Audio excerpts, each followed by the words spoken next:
আমরা সকলে এখানে একত্রিত হয়েছে শহীদ রাষ্ট্রপতি জিয়াউর রহমানের শাহাদাত বার্ষিকী উপলক্ষে।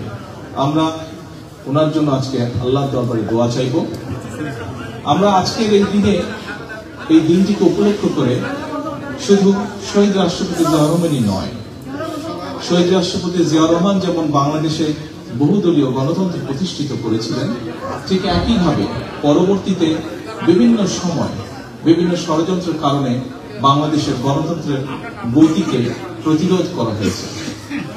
গণতন্ত্র প্রতিষ্ঠা করতে গিয়ে মানুষের অধিকার, রাজনৈতিক অধিকার, মানুষের কথা বলার অধিকার প্রতিষ্ঠিত করতে গিয়ে বাংলাদেশ জাতীয়তাবাদী দল বিএনপি এবং এর বাইরেও বহু রাজনৈতিক দলের নেতাকর্মী, এমনকি সমাজের বিভিন্ন শ্রেণী পেশার মানুষ শহীদ হয়েছেন, আত্মহত্যা দিয়েছেন।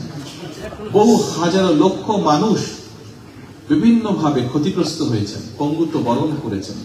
বিশেষ করে বেশি দিন আগের ঘটনা, 1 বছরও হয়নি, বেশি দিন আগের ঘটনা নয়।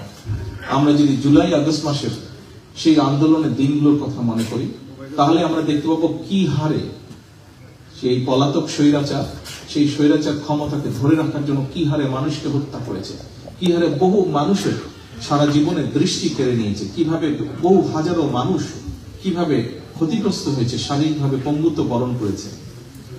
জাতিসংঘের হিসাব মোতাবেক 66 জন শিশুকে হত্যা করেছিল।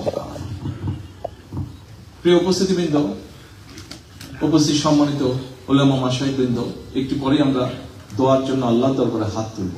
আমি আপনাদের কাছে আজকে সকলকে অনুরোধ করব, শহীদ রাষ্ট্রপতি জিয়াউর রহমানের শাহাদাত বার্ষিকী উপলক্ষে আমরা যেমন তার জন্য দোয়া চাইব, আমরা বাংলাদেশের গণতন্ত্রকে প্রতিষ্ঠিত করার জন্য, এই দেশকে স্বাধীন করার জন্য যেখানে যত মানুষ আত্মহত্যা দিয়েছেন জীবন, যেখানে যত মানুষ বিভিন্নভাবে ক্ষতিগ্রস্ত হয়েছেন, প্রত্যেকের জন্য আমরা আল্লাহর দরবারে দোয়া চাইব।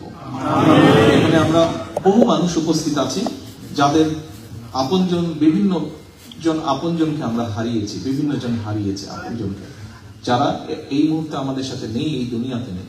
আমরা সেই মানুষগুলোর জন্য আমরা আল্লাহর দরবারে দোয়া চাইব। প্রিয় উপস্থিতিবৃন্দ, সম্মানিত অতিথিবৃন্দ, আমরা আরেকটি বিষয়ে আল্লাহর কাছে দোয়া চাইব, আল্লাহর রহমত চাইব আজকের এই দিনে। যে মানুষগুলো গণতন্ত্রকে, মানুষের অধিকারকে প্রতিষ্ঠিত করার জন্য তাদের জীবনকে আত্মহত্যা দিয়েছেন, আমরা যাতে তাদের সেই আকাঙ্ক্ষাকে পূরণ করতে পারি, আমরা যারা বেঁচে আছি, আমরা আগামী দিনে যাতে বাংলাদেশের মানুষের প্রত্যাশিত যে বাংলাদেশ, এই বাংলাদেশকে যাতে আমরা গড়ে তুলতে পারি। যে মানুষগুলো আমাদেরকে ছেড়ে চলে গিয়েছেন, তাদের প্রত্যাশা অনুযায়ী যাতে বাংলাদেশকে গড়ে তুলতে পারি, সেই রহমত যাতে আল্লাহ আমাদেরকে দেন, আমরা আল্লাহর দরবারে হাত তুলে আবারও আমি সকলকে এখানে উপস্থিত হওয়ার জন্য, শহীদ রাষ্ট্রপতি জিয়াউর রহমানকে তার সন্তান হিসেবে আজকে এখানে উপস্থিত হয়ে তার সন্তান হিসেবে আপনাদের সকলকে ধন্যবাদ জানাতে চাই, তার জন্য দোয়া করার জন্য।